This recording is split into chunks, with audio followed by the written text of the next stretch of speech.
Olá pessoal, tudo bem? Hoje a gente vai falar sobre o tema de porcentagem. Vamos olhar a origem da palavra. Ela é bem intuitiva, né? Porcentagem, ela vem do latim per cento, que significa por um cento. Então vai ser uma fração, uma divisão, a porcentagem. Tem um símbolo que é esse daqui. Esse é o símbolo da porcentagem que a gente vai trabalhar. Então, se a gente tiver, por exemplo, 2%, então vamos lembrar que porcentagem é a gente dividir por 100. Então, é 2 em cima e 100 embaixo. Então, isso é 2%.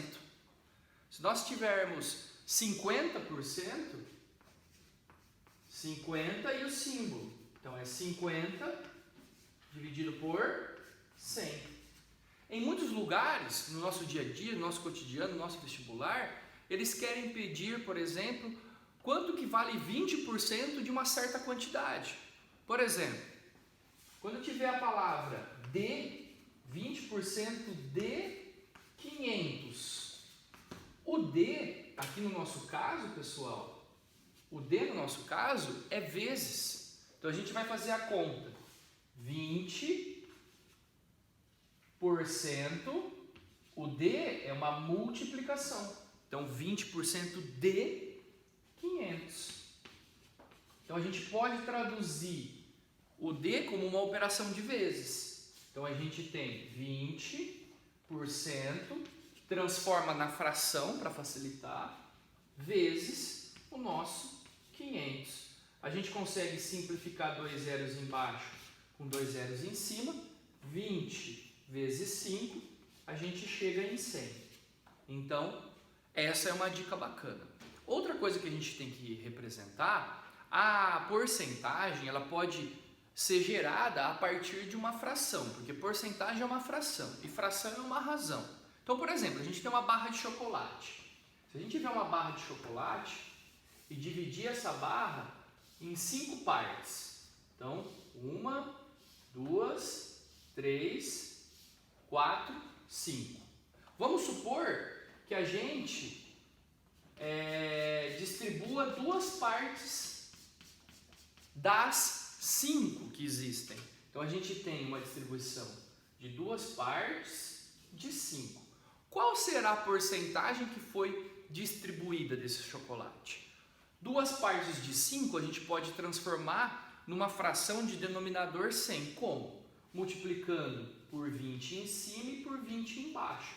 Então a gente teria 40 dividido por 100. Ah, mas 40 dividido por 100 é 40%. Aqui a gente chama 40% de taxa percentual. O nosso 0,4, que pode ser gerado pela fração, a gente chama de taxa unitária. Então, taxa unitária, taxa percentual. Então, a gente tem que ter essa habilidade de desenvolver, de transformar uma fração para porcentagem, um decimal para porcentagem e vice-versa. Tudo bem? Qualquer número real pode ser transformado numa porcentagem? Pode. Eu trouxe um problema e vou ler com vocês e a gente vai resolver. Por exemplo, esse problema aqui, ó. Se 1 em cada 320 habitantes de uma cidade é engenheiro, então a porcentagem de engenheiros nessa cidade é, então, ó, 1 de cada 320 habitantes. Qual será que é a porcentagem? Então a gente tem uma fração. Fração é uma porcentagem e vice-versa. Então a gente teria que pegar o 1 e fazer a divisão por 320. 1 não divide 320, 0,0. 10 também não divide. Teríamos que colocar mais um 0, vai outro 0. 100 ainda não divide, colocaria mais um 0 e outro 0. Agora a gente tem 1000. Quantas vezes o 320 cabe no 1000? 3. 3 vezes 320, 960. Para 1000, sobra 40. 40 não divide 320. Não põe 0 na direita, mas põe um 0 aqui. Porque você já colocou o 0 suficiente. Na segunda retomada, você não põe 0. 400 por 320 é 1. 1 vezes 320, 320 para 480. 80 não divide 320. Põe outro zero. Não põe zero do outro lado. 800 dividido por 320, 2. 2 vezes 320, 640. Para 800, 160. 160 não divide 320. De novo, põe mais um zero do lado esquerdo e não põe nada lá do lado direito. 1.600 dividido por 320, a gente chega em 5. Então, essa fração escrita em forma decimal é 0,003125. Só que ainda não responde a pergunta. A pergunta está qual é essa fração, essa razão de engenheiros pelo total de pessoas na cidade, em termos percentual. Toda vez que você tiver que transformar um decimal em uma porcentagem, a gente vai multiplicar isso daqui por 100. Quando a gente multiplica esse valor aqui por 100, a gente anda duas casas para a direita porque tem dois zeros. Então esse número é 0,3125 e põe a porcentagem. Essa é a porcentagem de engenheiros na cidade, muito baixa e tende a quase 0,5%. Tudo bem, gente? Bons estudos? Olá, pessoal, tudo bem? Então, vou fazer o exercício de sala aqui, ó. As aulas são a 15 a 16, né? Do Tetra 1, da frente 2, a página 171. Primeiro, caiu na Federal de Goiás, 2013, ó. Olha só, você tem uma informação que é o seguinte. No Brasil, na época que ele está colocando aqui, ó, 2013, na revista Super Interessante, dizia que o Brasil tinha 190 milhões de pessoas, o Peru 29 milhões e o Japão 128 milhões. Ali vai fazer algumas afirmações para vocês. Então, ó, vou fazer algumas contas aqui para a gente chegar à alternativa correta.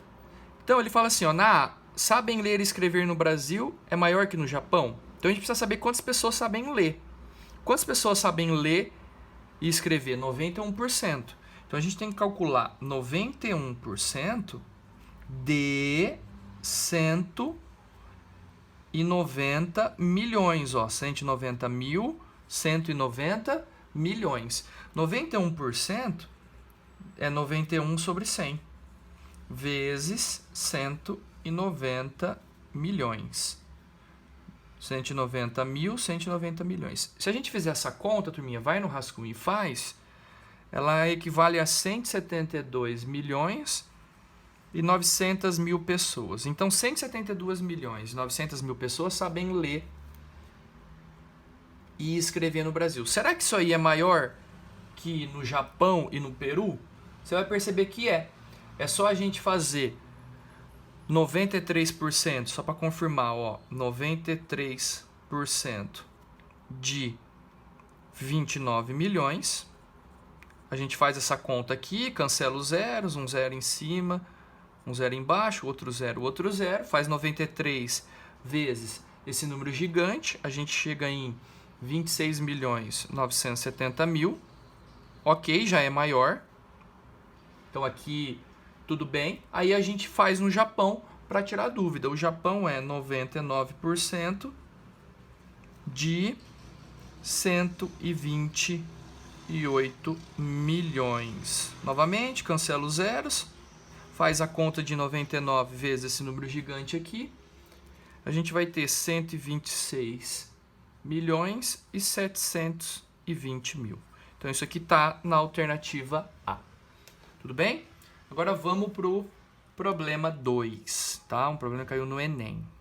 Turma, ele fala assim, ó, o Brasil é um país com uma vantagem econômica clara no terreno dos recursos naturais. Dispondo de uma das maiores áreas com vocação agrícola do mundo, especialistas calculam que dos 853 milhões de hectares, ó, uma informação, 853, grifa, as cidades, as reservas indígenas e as áreas de preservação, incluindo florestas e mananciais, cubram por volta de 470 milhões, tá? Aproximadamente 280 milhões se destinam à agropecuária, 200 milhões para pastagem e 80 milhões para agricultura, somadas as lavouras anuais e as perenes, como café e a fruticultura. Então o Enem, ele coloca aqui um texto de motivação, uma situação, um problema, onde a gente vai ter que responder a pergunta dele. Ó. De acordo com os dados apresentados, o percentual correspondente à área utilizada para a agricultura em relação, então a gente tem a área utilizada para a agricultura em relação à área do território brasileiro. Então vamos lá.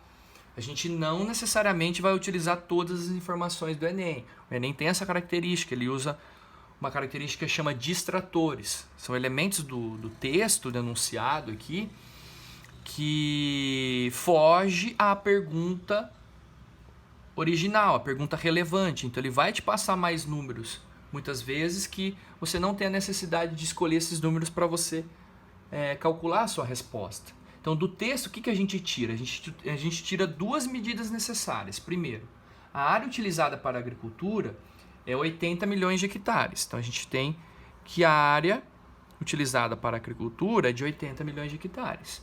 E a área total do país é 853. Pronto, a gente só precisa dessas duas informações. Se a gente fizer essa conta, ela vai ser de 0,0936. E aí a gente vai aproximar. Isso aqui é aproximadamente 0,094. Só que a nossa ideia é passar para percentagem, ou porcentagem. Multiplica por 100 e a gente chega em 9,4%. Isso aqui está na nossa alternativa D. Valeu, turminha? Até a próxima.